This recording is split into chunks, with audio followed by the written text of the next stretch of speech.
सारे वाण भाईयान राम राम भाई, तुम देखना शुरू कर चुके हो एनडी न्यूज। और एनडी न्यूज का आज का एनडी मुद्दा है एसवाईएल सिद्धू मूसेवाला का एक गाना आया जिसके बाद पूरे उत्तर भारत में भूचाल आ गया और सबसे ज्यादा जिसका असर हरियाणा की राजनीति पर पड़ा उसने लेके चर्चा करेंगे। तमाम लोगों ने आपने एसवाईएल के बारे में बताया होगा जो सतलुज यमुना लिंक है, लेकिन उसके बाद जो हरियाणा के कलाकारों में जो चुल मची उनके बारे में बात करने खातिर आज आपके साथ हम जुड़े हैं। आपको बता दूं कि जैसे ही एसवाईएल गाना आया, फिलहाल के आम आदमी पार्टी के नेता और पूर्व के केडी लुच्चा ने सबसे पहले प्रतिक्रिया दी। जैसा उनका काम शुरुआत में रहा वैसा ही उन्होंने नाम रखा केडी लुच्चा। जी हाँ, ऐसे ऐसे गंदे गानों के साथ उन्होंने अपने करियर की शुरुआत की। उसकी छोटी सी क्लिप मैं आपको सुनवा देता हूं जो इस प्रकार। केडी लुच्चा, मेरे दिल की पीड़ पिछाड़ी ना, मेरे प्यार की कीमत जानी ना, ये आंसू से मेरी आँखें में तू समझे पानी ना। इससे ज़्यादा हम नहीं सुनवा सकते, ना ही आपके अंदर वो सुनने की क्षमता होगी और ना ही आपको सुनाने की क्षमता हमारी इतनी है, क्योंकि उन्होंने अपने जीवन की शुरुआत बहुत ही गंदगी से की थी। आगे बढ़ते हुए वो गंदगी को छोड़कर बदमाश बन गए।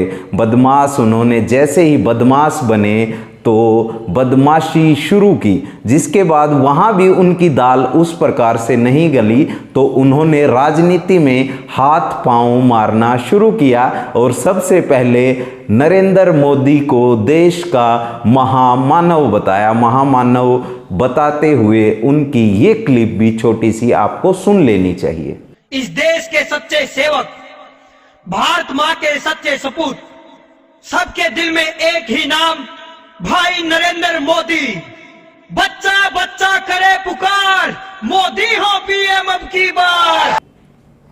लेकिन यहां से भी उनकी कुछ खास दाल गली नहीं तो उन्होंने पासा पलटा और उस समय देश भर में आम आदमी पार्टी का रुक्का रोड़ा था, जिसके बाद उन्होंने आम आदमी पार्टी ज्वाइन कर ली और फिलहाल ही उनका गाना आया हरियाणा के लाल ने एक मौका केजरीवाल ने। वो लगातार मौका देते रहते हैं और फिलहाल इस आस में डूबे हुए हैं कि कैसे कंट्रोवर्सी क्रिएट हो और एसवाईएल का पानी लेकर आया जाए। श्रीमान महोदय शायद भूल गए जिस पार्टी से वो आते हैं उसी पार्टी की सरकार पंजाब में है। अगर वो अपने नेता के सामने जिस प्रकार से उनको खुश करने के लिए हाथ फैलाते हैं और घुटनों पे रहते हैं, वैसे ही अगर मांग करते कि हमें एसवाईएल का पानी भी दिया जाए तो हो सकता है बात बन सकती है।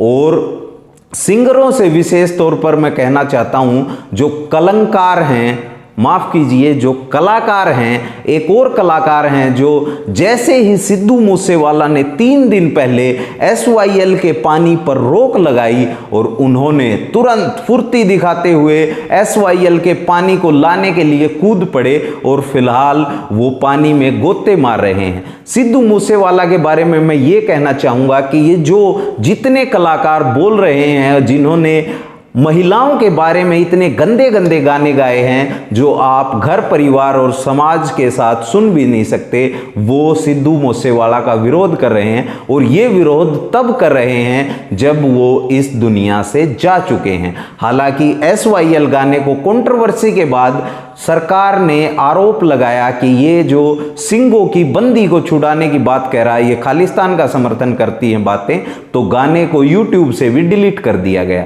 और जो दूसरे हमारे बड़े ही मासूम सिंगर हैं जो पानी लेकर लौट ही रहे थे, तो उनकी पुरानी बातें हमें याद आ गई, जो नाबालिग बच्चियों पर टिप्पणी करते हैं जो आप परिवार के साथ बैठकर सुन भी नहीं सकते। अगर आपने सुना हो उनका वो गाना कि 16 साल की तेरी जवानी, 16 साल की लड़की को वो जवान बता रहे हैं और खरबूजों के और अंगूर की बेलों के व्यापारी हैं। SYL से जो उनका पानी आएगा उससे खरबूजे और बेल लगाएंगे। जैसा उन्होंने अपने गाने में भी कहा, खरबूजे सी तेरी जवानी हो रही है कति पाटन ने। जी हाँ, अगर SYL का पानी आ गया तो वो और तेजी से महिलाओं पर, इस प्रकार की बच्चियों पर अभद्र टिप्पणी करेंगे। आप सोच सकते हैं कि एक बच्ची की 16 साल की क्या उम्र होती है और किस प्रकार का गाना आप अपनी गलियों में और अपने समाज के सामने प्रस्तुत कर रहे हैं। दूसरी तरफ सिद्धू मूसेवाला 295 जैसे वैचारिक गाने गा करके समाज को प्रेरित करने का प्रयास कर रहे हैं।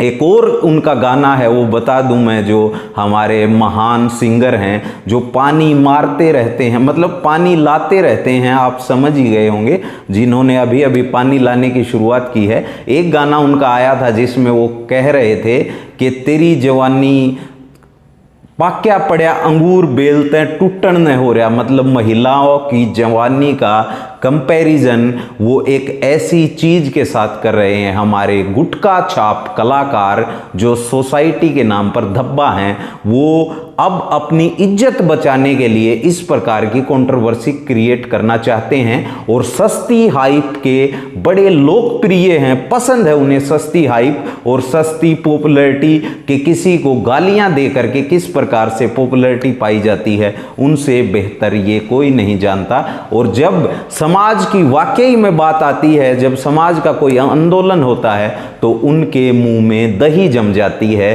तो ये हैं हमारे हरियाणा के कलाकार जो कभी कभी गाना गा देते हैं भीड़ा पलंग, जो आप अपनी परिवार के साथ बैठकर नहीं सुन सकते और वो खुद भी नहीं सुन सकते। और सिद्धू मूसेवाला की तरह अगर उनके अंदर हिम्मत है तो अपने पिता को स्टेज पर लाएं और पट पर थापी मार के आंगली ऊपर उठाएं कि आज उनके पिता को प्राउड है। मुझे लगता है जब ये इस प्रकार के अश्लील गाने उनका परिवार सुनता होगा तो वो मन ही मन क्या सोचता होगा।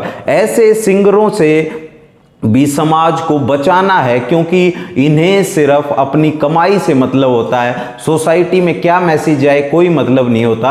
हालांकि ये कहते जरूर हैं it's only for entertain purpose. अगर ये सब इंटरटेन पर्पज है तो फिर आप राजनीति क्यों करते हैं। सिद्धू मूसेवाला ने ताउम्र गन कल्चर को प्रमोट किया, उसका भी किसी प्रकार से हम वो बातों का समर्थन नहीं करते, लेकिन उस व्यक्ति ने कभी भी बेटी को लेकर के, महिला को लेकर के, इन अश्लील गुटखा छाप कलाकारों पर मुझे गुस्सा आ रहा है, इन जैसा काम कभी नहीं किया।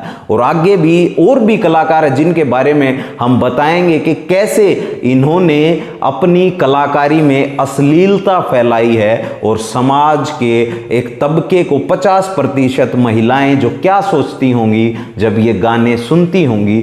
16 साल की लड़कियों के बारे में ऐसी बात बोली जाती है जिसे हम कभी भी ध्यान नहीं देते और इसे ओनली फॉर एंटरटेनमेंट पर्पज कह करके छोड़ देते हैं। नाबालिगों से बलात्कार के मामले क्यों ना ऐसा भी हो सकता है कि इस प्रकार के गानों से ही प्रेरित हों। तो भाई साथियों, जितने साथी जुड़े हैं वीडियो ने ज़्यादा से ज़्यादा शेयर कर दो और इन गुटखा छाप कलाकारों की नुएं खाट खड़ी करता रहेगा एनडी न्यूज़। आप देख रहे थे एनडी न्यूज़, मेरा नाम है